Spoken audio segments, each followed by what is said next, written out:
April 20th marks Behavioral Health Today's 4th anniversary. To celebrate our 4th year mark, we're releasing 5 shows this week, 1 episode each day. 2 will be new shows, and 3 will be some of our favorites in the past year. We hope you enjoy all of them, both new and old, and we look forward to another year of bringing you trending and relevant content in behavioral and mental health. Welcome to Behavioral Health Today. I'm your host, Dr. Graham Taylor. My guest today is Faust Ruggiero. Faust has been practicing for nearly 40 years with experience in counseling and psychology. His career has spanned a wide array of settings, from clinics for deaf children to prisons and major corporations. As a president of the Community Psychological Center in Bangor, Pennsylvania, Faust developed the Process Way of Life counseling program, now featured in his award-winning book, the Fix Your Handbook. This program offers a comprehensive approach addressing over 50 internal human processes to help individuals overcome life's challenges. Faust's expertise has earned him recognition nationally and internationally, and he hosts a radio show, Fix It With Faust. In 2023, he released the second installment of the Fix Your Self-Empowerment series titled the Fix Your Anxiety Handbook. Faust is committed to improving lives through his innovative counseling and personal development programs, and we're excited to have him with us today to discuss anxiety, desperation, and his book, Fix Your Anxiety. Faust, welcome to the show. Graham, it's so nice to be here with you. Thanks for inviting me. Well, it's nice to have you. Thanks for being here with us. You know, I'd like to start just by letting our listeners know a little bit more about you, kind of what in your life brought you both into this field and why the focus on anxiety. Well, Graham, I was the kid, who everybody came to talk to. I, from the beginning, I love people. I love to hear people. I love to learn about people. I find people fascinating.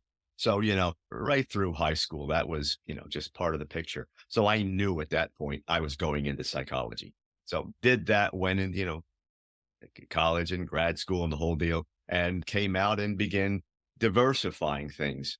I even did that in college. I went clinical psychology, but I backed it up with a kind of a dual major in developmental because I wanted that clinical and normal kind of approach. So Right. I went out and I grabbed as many different settings I could initially before I went into private practice. And I've done private practice now for, it's about 35th year now in private practice, well over 40 doing this. So I'm just a newbie.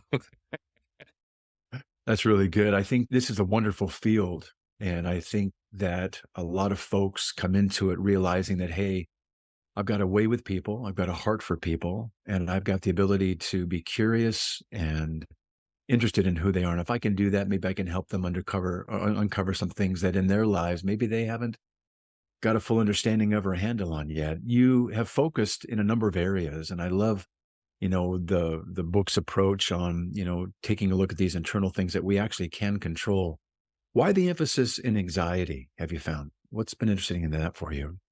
That's always been one of the areas of treatment for me. But, we did the first book in 2019, and it went well, and the process program worked well. People were buying it. The way we designed it was an easy read with all the action steps, which, as you know, with counseling, if you're not giving them action steps, it's a problem. Well, when the pandemic hit and it was time to we were looking at the second book, I said, man, look around. The anxiety has just become Absolutely. so profound. I mean, it is everywhere. So that was the logical next step. Again, the program, we can use all the components from the first book, from the Process Way of Life. And I decided, let's go into anxiety. We released that in June, and it has just taken off. That's so good. So, That's so good. the books are designed to simulate a counseling session, really. We give them the information. Let's start, dispelling the myths. Let's purge what you're doing wrong. Let's look at what, the information that's going to make sense for you. And now let's give you all those action steps. Let's give you those things you need to do. If you do these, you're going to start making changes. That part is what has really grabbed people. They're saying, finally, someone's not just giving me information. They're giving me what to do with the information. Yeah, that's really good. I think what's really cool about that is that, anxiety, the perception of it at least, causes us to believe that we don't have control, that it is in control of us. I'd love for our listeners maybe to get kind of a cornerstone understanding with 35 plus 40 years in this. How have you come to understand anxiety, and how do you explain it to folks so that they can get kind of a working definition and also maybe kind of a kind of a different perspective on it rather than it controlling us. We maybe have control of it. How do you explain it to folks? Your term, I love the term you use, their perception of it. We've been taught to think of anxiety as though we have a mental disease, a mental problem. Right. Anxiety is primarily a physical condition. That's the first thing I want them to understand. You're reacting emotionally and intellectually, you're losing your capacity to think correctly. But if you think about it, that all exists in an environment where the body has been so accelerated that, you want to jump out of your skin. It's physical first. That's the first thing I tell them. The second thing I want them to understand is that it's a condition you have. It's not who you are. The mental approach to this has inadvertently led people to believe that they have a mental disease. I have a mental disorder because I have anxiety. That's so far from the truth. Yeah. When you have other concerns, OCD or all those things, then it gets more into the mental health thing. But when they come in the office and I start saying, let's purge all those things you're doing wrong, those accelerants, the sleep schedules, the diet, let's start purging and let's start getting into the physical component. In 3-4 months, I've got 50% of the problem solved with them. They've solved it. It's Yeah. physical first. Yeah. You know what's so hard about that is that the physical part is actually real. That's the fight or flight. That's the sympathetic nervous system That's exactly kind what of it going into that place. And there's a real reaction. I've got a couple of MRI shots of folks in what we call kind of a red brain or trauma brain, and the fight or flight brain and the normal brain.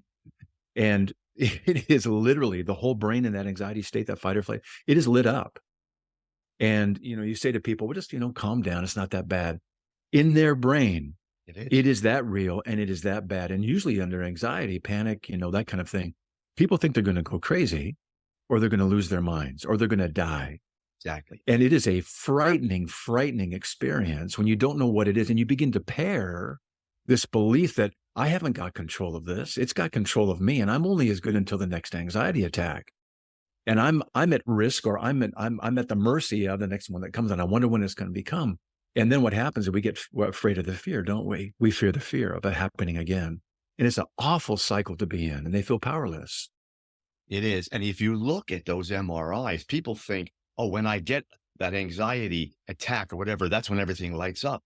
The interesting component is it's lit up all the time. It's That's not right. bright, it's not glowing, but That's right. it has that red area more often than people who have lower levels right. of anxiety. So what that does when you interpret that into cognition and behavior, it has you apprehensive. It has you now believing, okay, That's right. it's there. I know it's there, but it's coming again. Right. There, now you have the foundation for your weakness, for the feeling that this is me, this is who I am. It's always going to be this way.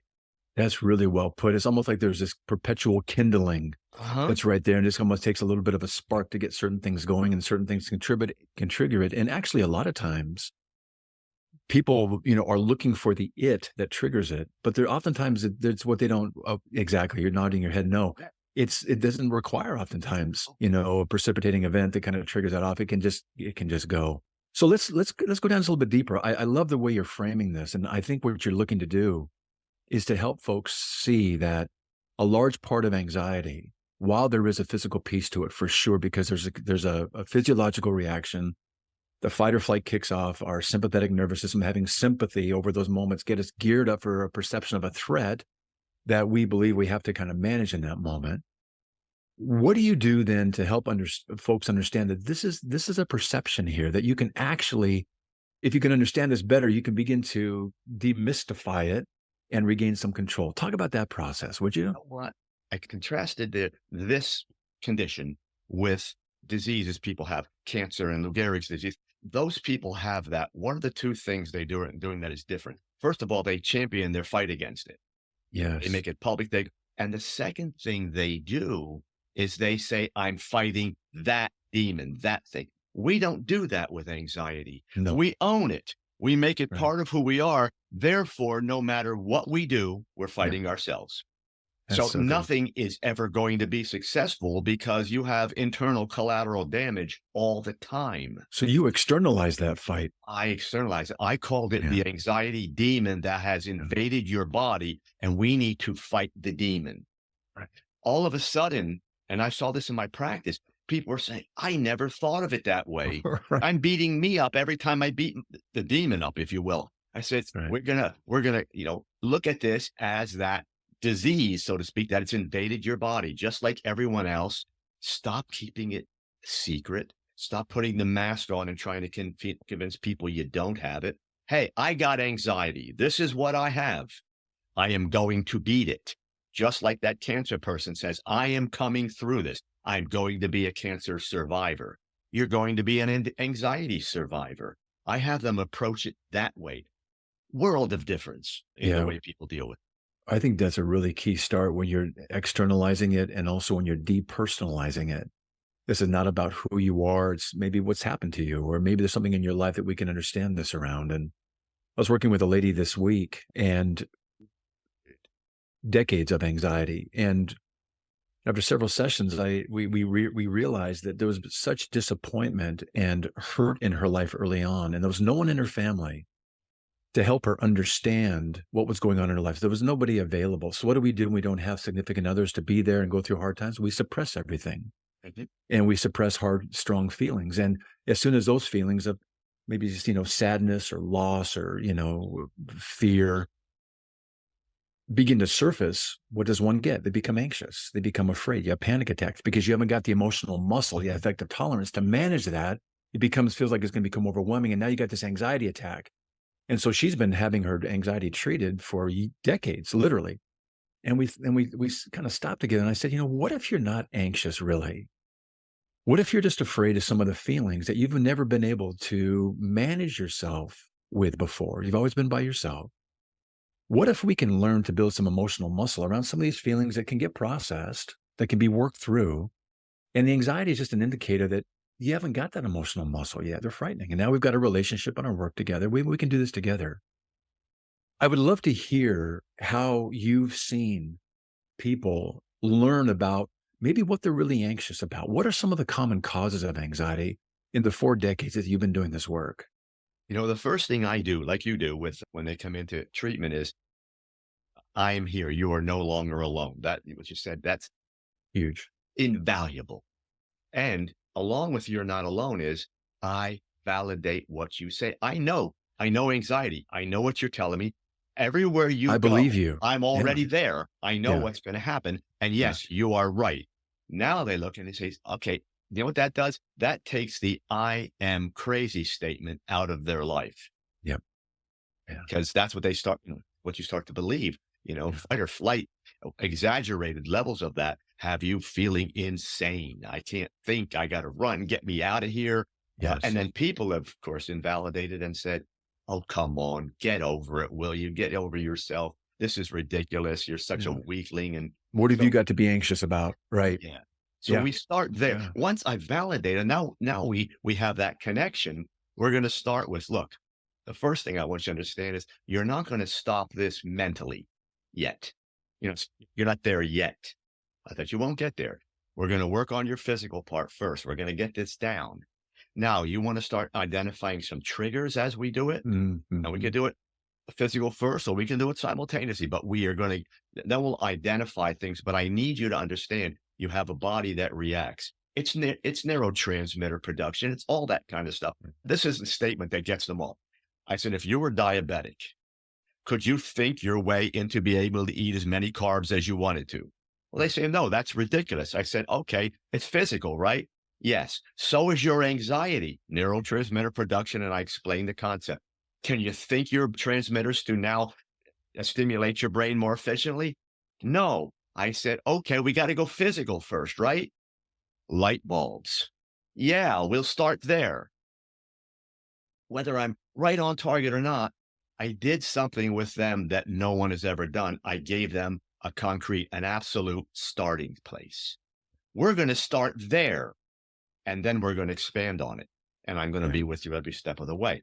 Now we can say, Are there some triggers? Maybe PTSD, maybe something you're worried about, things that have been repetitive in your life that have not worked out, relationships that are bad, whatever it may be. I said, but the real bottom line is you have a body that reacts to these things. It gets anxious quickly. It just happens. You can have the guy over here that says, where you present him, well, all these things, it doesn't react. And I said, well, how come I present you react? Mm. And it's interesting. The first thing they say is my brain or something wrong. No, Mhm. I said, all that happened is all of a sudden, everything accelerated. Yeah. He didn't get that. That didn't happen to his body. It happened to your body. And if you think about it, when you are in that state, your emotions react faster and with more depth, and your intellect now is bouncing all over the place, racing thoughts, and you can't get anything in a coherent perspective. Yes. So what do we want to do? Let's calm you down first. Yeah. Really That good. Really good. physical. And I said, don't worry about, we can talk about breathing. We can talk about yoga. We can do all those things. In the early stages of anxiety, they're not going to do it because they can't sit long enough.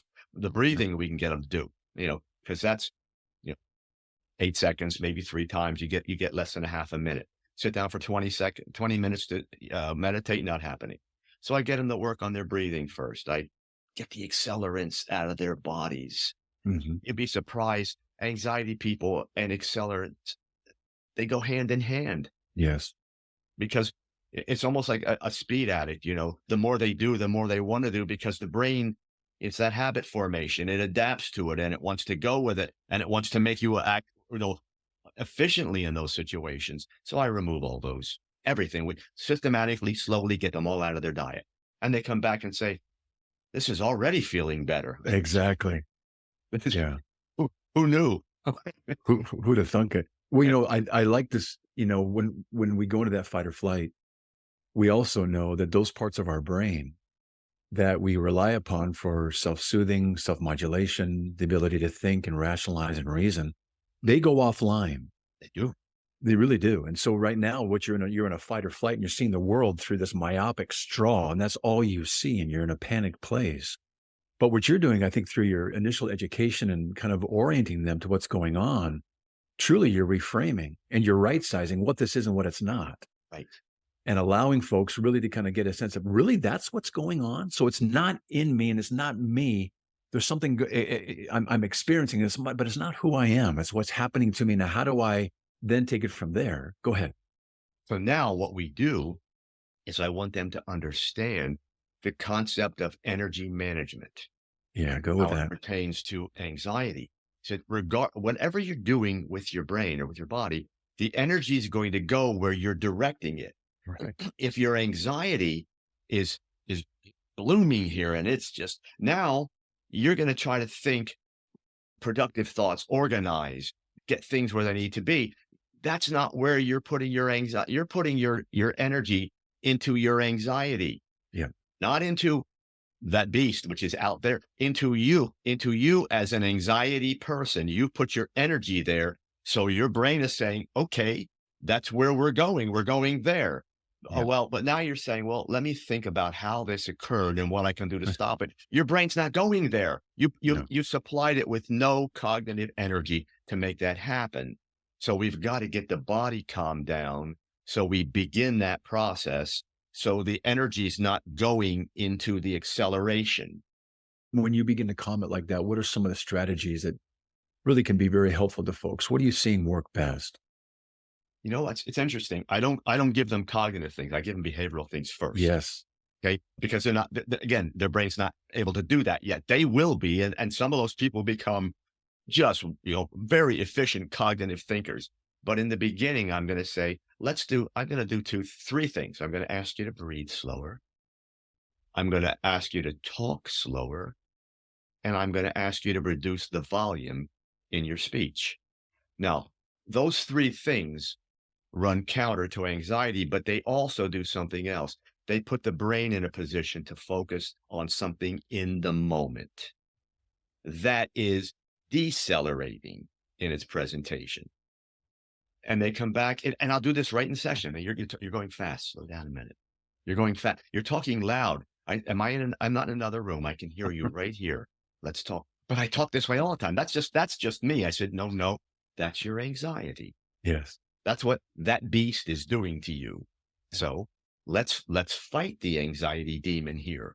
Yeah. The beast wants you to talk fast, talk loud. We want you to breathe, fast, so we don't get enough oxygen in. Let's really infuse the body with that carbon dioxide. That Right. it's all fighting against you. Let's fight against the beast. When those three things alone, they'll come in. They'll leave the session. I say, "How do you feel right now?" Calm. You have that effect on me. I said, No. "No, you did it. Yeah. Do you see the three things you did?" So then I'll either have them write it down if they brought paper and pencil, or I will write it down and I will say, breathe slow, talk slow, reduce volume. Put it on a paper. I said, put that everywhere in your house. And Yeah. everywhere you go, do that. Yeah. As soon as you talk slow, you reduce it. Automatically you reduce the speed. The volume gets your body. I mean, you need more nervous energy to talk louder and faster. It goes down. Yeah. Breathe slow. Focus in your moment. Yeah. Then they'll come back and say, this is actually working. I'm still anxious though. Yes. Yes. And they're gonna fight that. You know that they're gonna fight that. I'm still anxious because the apprehension is still that red part of the brain didn't turn off yet. Not yet. Get to the point that it only lights up when it's supposed to, when there's survival, et cetera. Then we're in good shape. So I tell them I'm not looking to stop that brain completely. I just want it to do it at appropriate times. There are times in therapy when you say, you teach someone to just don't do something, sit there. You gotta go, what? And there are places for that, to sit with, strong emotions that you're looking to develop some affective tolerance or emotional muscle around, or times when you want someone to really kind of sit with and process through and maybe get a different perspective on something. But what I love that you're saying here is, in those moments, don't be with it. Do something in that moment to interrupt what's going on, because you can't do two things at one time. I can't be thinking about my anxiety intently with 100% if I have to focus on slowing down my breathing, slowing down my pace, lowering my voice, articulating my words more. Now I'm doing something and I interrupt that automatic cycle that's been set off. So I love that, because you're giving something them to do that empowers them. And it is empowering, and it's interruptive of a process that can kind of get its own life and its own lather going, can't it? It's interesting you say that, because I use the term anxiety interrupts with my people. Okay. And I say, but now and they start to get the concept. I say, wait a minute, let me just give you a working example. When you come here, what do you say? You're calmer. You're thinking a little clearer. I said, this was a 50-minute or so anxiety interrupt. Right. And That's you right. cognitively, consciously said, when I go in that room, I'm going to be relaxed more. But you're putting it on me. It's not on me. I didn't do it. I'm just here. Mhm. I'm giving you some skills and some coping things and all, but we interrupted your cycle. In the first book, I talk about life on autopilot and how we just keep on without thinking. I use the example of the airplane pilot who engages his autopilot and then stops flying the machine. He could take a nap if he wanted to. He disengaged his brain from the airplane, from what was going on. We disengage our consciousness because the brain's natural way of doing things is to get things on autopilot, so it has energy to do other things. But I said, but you're getting the wrong things on autopilot. So we want to interrupt that negative energy, get you to think about it, get it positive, so your brain can turn that into a routine for you that works. Yeah. But we've already, the fact that you come here and the anxiety can go down tells you that's a working example that you can do this anytime you want to, but you've got to start retraining that brain. We'll be right back after word from our sponsor. Continuing education is both a requirement and a learning opportunity, but finding the right CE provider can be challenging. AATBS, a triad company, offers continuing education for psychologists, social workers, marriage and family therapists, counselors, and behavior analysts. CE courses are available both individually and as part of our new All Access Pass. All Access Pass provides a library of over 250 unique courses. That's more than 800 hours of CEs, with new courses being added every month. As a special offer, Behavioral Health Today listeners can save 15% on CE purchases. Visit us at aatbs.com/BHT and enter promo code BHT15 during checkout. That's aatbs.com/BHT. Check out our library and check off your CE requirements today.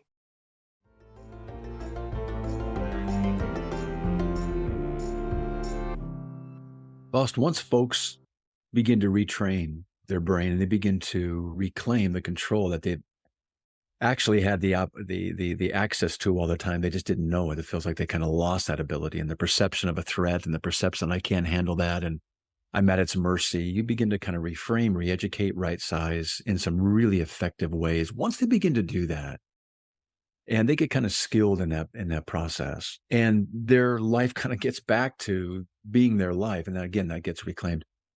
What do you do when there are times to help them maybe say, hey, now that we've got control of this, can we take a look at maybe what the underlying causes have been? How does that part of the work go? Because what we're doing there is we're looking to maybe repair some areas of vulnerability that could be real, that could be still future triggering. If we could maybe resolve those, heal those, whatever it may be. What do you do in that sense? When we get to the point that I feel, and they feel also, that their body is now in control, they're not reacting, they're actually in a place where they start to introduce some things because they're not fearful of the reaction. Before, I'm going to remember back to when my dad used to beat me. I can't bring that up because as soon as I do, this happened. Now they say, we can bring this up. And when you do, we're going to use some skills. Go back. You and I have been around a while, back in the 60s, old systematic desensitization stuff. So I'll introduce it and I'll say, you're feeling a little, nerves. Let's calm down. Let's go back to talk slow, breathe, all things, and introduce it again. Yes. Slower. Now let's start talking about how you felt. Good. Then, because this happened 30 years ago, whatever it was, it's not happening now. And we want to be able to say, I can power through this. Dad's not going to appear in the doorway and start swinging. Right. None of that's going to happen, but you're reliving some old things. Now we can start introducing some, realistic measures into what's going on. I think if we do our job properly, it's them. They bring it up. They ring the bell and say, I'm there. I want to talk about my father and what he did, because we have done our job to get them to the point that they can. And if they introduce it, it's far more powerful than if we do.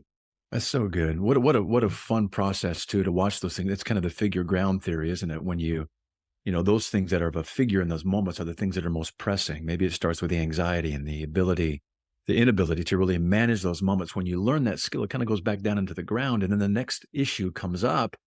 And here you are saying, hey, I notice you're bringing up things now, maybe in your past. And what a cool moment to say, hey, it sounds like if those topics are now coming up in our work, you've worked through something. You've regained some control that makes it safe enough for these things to surface finally and come to a level of awareness so that we can now work on these. Nice job. Those are milestones along the way in our work. Well done. And then we get to talk about these things. And it's really nice to watch that happen because they all can do it, and I say, and the way I present it is, look, you came here anxious and confused and conflicted, and you considered me. After a while, we built our rapport. I was your safe spot, your safe place. Yes. And that's good. Now we're doing all these things. The goal for us is so that, as old transference used to work, you get to be your own safe place. And when you get to that point, whatever comes in, then it's not like you reacted. It gets to your anxiety going. You take that step back and you catch your breath and you say, let me think of what I got here. Let me look at the facts. Let me refer it back into my own power, my own ability to do all these things I need to do. And they realize they have this. It's been inside them all their life. I was telling them, I said, I'm just a guy you hired to help you clean your garage so we can get all the crap out of there and you can finally pull the car in. That's who I am. Right.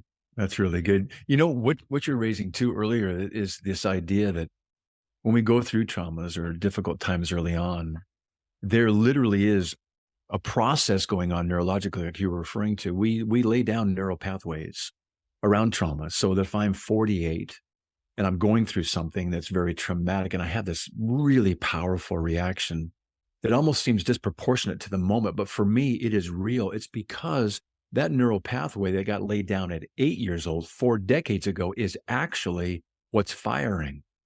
And so this moment for me looks like and feels like just like it did when I was 8. That's just how it works. You know, I And what tell you're them that. I yeah, tell them that go ahead. very thing. And Yeah. what you do, it really empowers them. And then I say, look, you learned.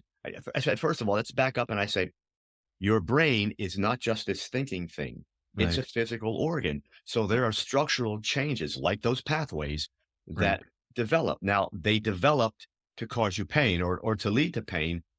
That very notion tells you that they can develop to help you be happy. And learning is what we're talking about. And that's Mhm. repetition over time.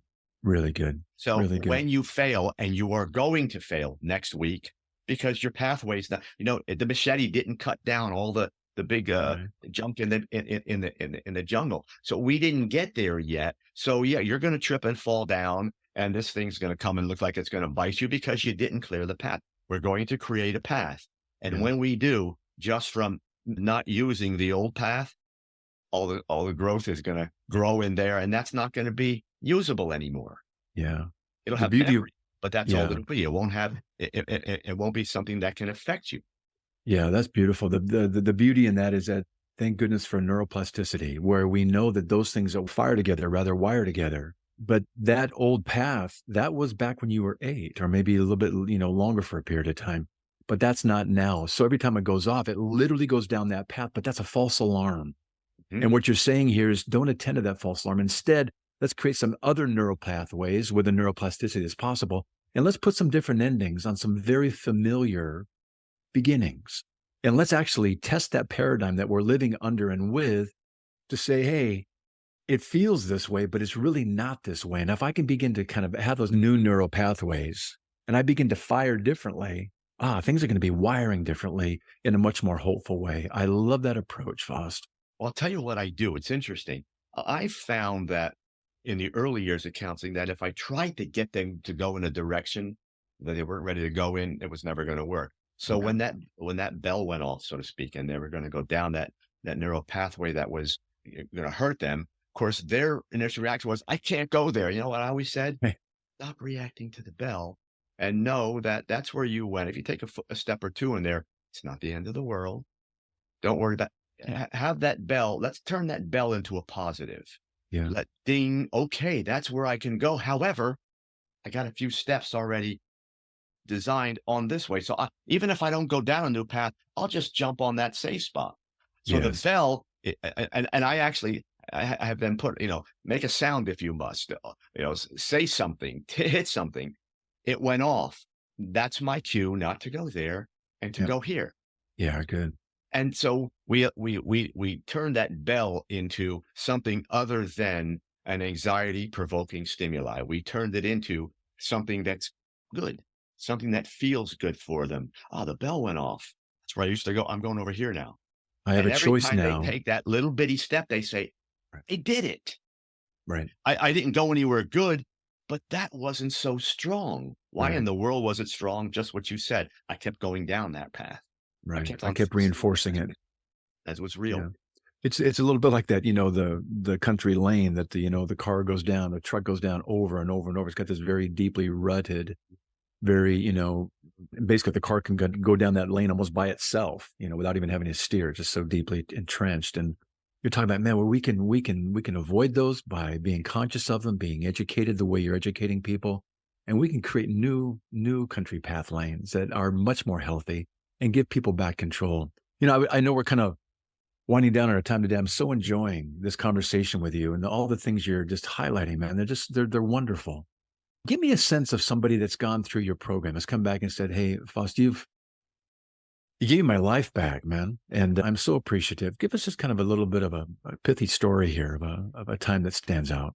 and there are many, as you know, I can't imagine. so That long. wouldn't There's be. so many. A lot of times I used to think I don't have one. I said, wait a minute, I have so many that I'm not, Right. I'm not, picking, but the one that sticks out the most is a woman I had. She was about 40 and anxiety all her life. Difficult to go to school when there was no, homeschooling. So it's just horrible. And we started to work with the program. And she says, you're my eighth counselor. I really know this isn't going nowhere. I said, well, that's what we're starting off in a good place. There we go. So we started to work with it. And the first step was to say, okay, this is not who you are. You're not going to believe this, but I want you, if I do these things with you, if I suggest these, will you do them? Yeah, sure. Will you do them 100%? That's what I need from you. Yes. Okay. Now we're going to start purging.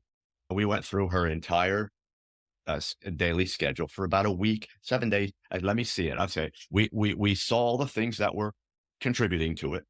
And she had many by that point. We took them, we started taking them out. Second session came back just enough to say, okay, it was a little better. I think I'll stick with you. I said, well, I'm glad you're back for the second one, because you know how that's the first 2 or 3 sessions. Either we got them or we don't. So she came back. Now we started working with it, and she finally got the idea of what we were saying. I'm doing all these things wrong. I said, why are you doing them wrong? She said, because I made a decision, and I just realized it a long time ago that this was never going to change. No matter what I do, it's not going to work. Right. I have to understand. And it's interesting how logic can be applied here as a survival mechanism. I Yes. have to understand that this is who I am. I have to learn to live with it. I'm not going to be as happy as that person. I will be out with my friends and they're just ripping it up, laughing. And I'm just kind of going, but if I can do that, I'll be okay. I said, you surrendered. You don't ever surrender to something like this. Then we started the concept of that demon, that thing that we're going to fight. Little by little, it took me about 2 years to work with her, because it was really a lot of abuse in the background. But today, at 43, she went back to school.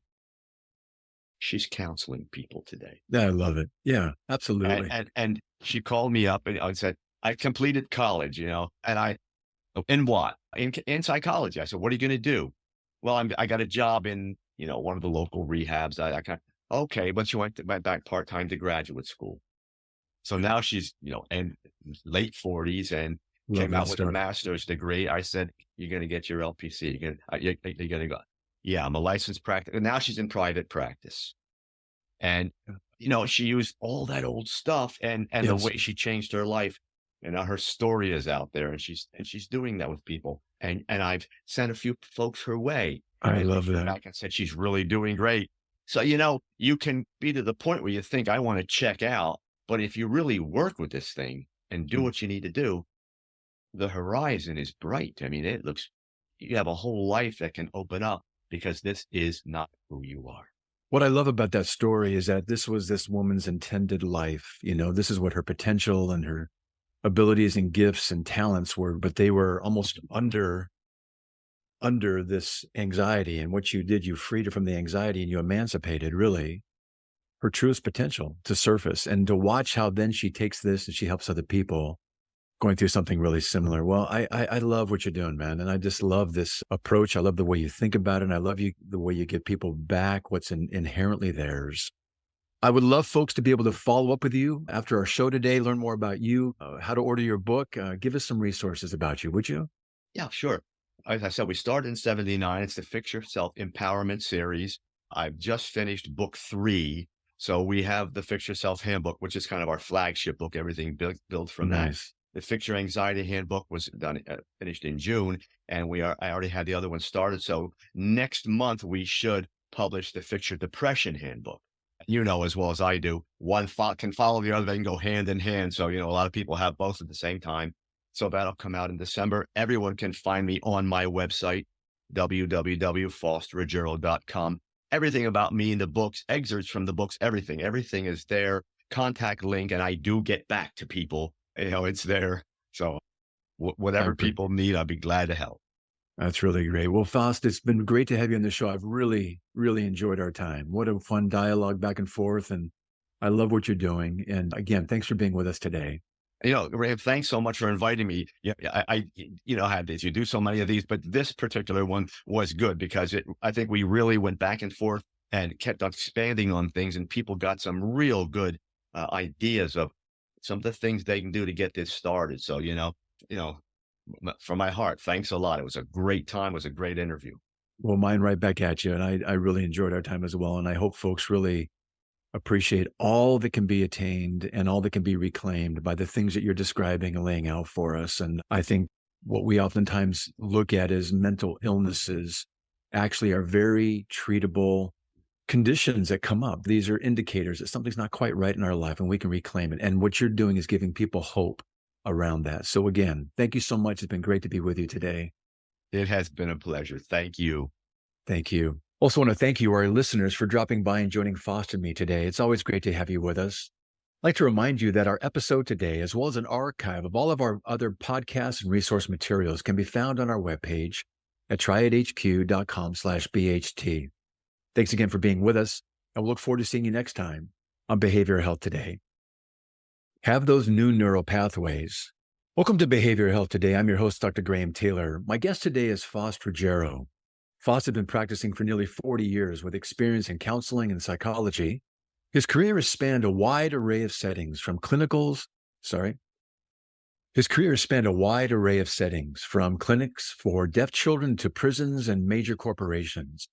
As a president of the Community Psychological Center in Bangor, Pennsylvania, Faust developed the Process Way of Life counseling program, now featured in his award-winning book, the Fix Yourself Handbook. This program offers a comprehensive approach addressing over 50 internal human processes to help individuals overcome life's challenges. Faust's expertise has earned him recognition nationally and internationally, and he hosts a radio show, Fix It With Faust. In 2023, he released the second installment of the Fix Yourself Empowerment series, titled In 2023, he released the second installment of the Fix Yourself Empowerment series titled the Fix Your Anxiety Handbook. Faust is committed to improving lives through his innovative counseling and personal development programs, and we're excited to have him with us today to discuss anxiety, desperation, and his book, Fix Your Anxiety. Faust, welcome to the show. Faust, welcome to the show. Also want to thank you, our guests. Also want to thank you, our listeners, for dropping by and joining Faust and me today. It's always great to have you with us as well. I'd like to remind you that our episode today, as well as our archives, I'd like to remind you today that our episode, as well as an archive of all of our past podcasts and go back over that. I'm sorry, Peter. I'd like to remind you that our episode today, as well as an archive of all of our other episodes and our Good night. The words are right there. Sorry, I apologize. I'd like to remind you that our episode today, as well as an archive of all of our past podcasts. Let me slow this down. I'd like to remind you today that our episode, as well as an archive of all of our other podcasts and resource materials, can be found on our webpage at triadhq.com/BHT. Thanks for being with us again, and we'll look forward to seeing you next time on Behavioral Health Today. We appreciate all the support from our community, and if you like our show, one of the best ways you can support it is by giving us a 5-star rating and leaving a review. Behavioral Health Today is a podcast part of the Tribe Network, all rights reserved.